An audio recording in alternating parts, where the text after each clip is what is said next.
Hey guys, welcome back. Exciting news.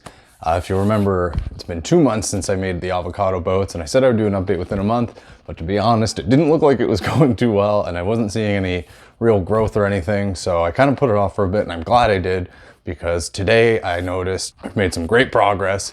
I'm not sure if I have any footage, but one issue that does come up is the water gets like super murky.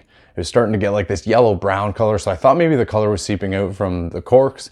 I'm still not 100% sure, but although I did not have to add water, like they never dried out, didn't have to add water that often, I did have to change the water and kind of clean it out every once in a while to avoid it getting like really gross. I'm not sure if I have any footage of that, but about a month in, still not seeing too much, but I had faith because I've done this before and I know it takes a while.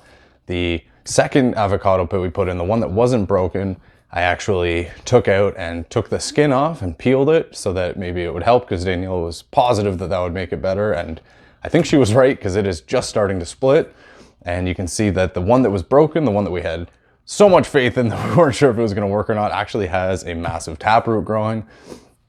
So all very exciting. It has taken, like I said, quite a bit of time, but it's going well.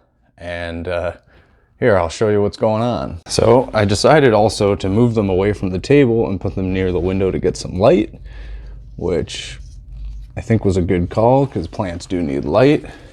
Now you can see I cleaned them a little bit, but here there's a bit of that gunky stuff that was growing on. It was getting to look like it was getting slimy and almost maybe moldy. So, I mean, I was taking them out and trying to clean them off and wash them to keep it dry, but you can see even there by this cork, there's a little bit of that stuff left.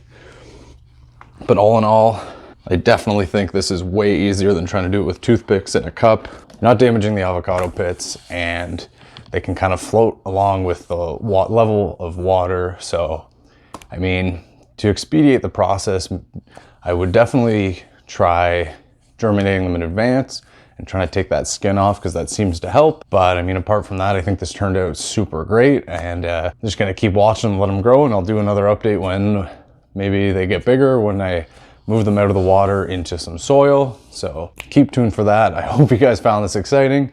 Don't forget to check out the first video on this series about making the avocado boats if you're interested in trying this, because growing avocados trees is like a super fun process, and it is one of the first things that kind of got me into propagating plants and having lots of houseplants and stuff, because it's just a fun process to get involved in. So if you liked this, if you're glad about this update, hit that like, leave me a comment, hit that subscribe button. We got all kinds more fun stuff coming up and other fun videos of stuff you can do at home. So stay creative, and I'll catch you guys next time.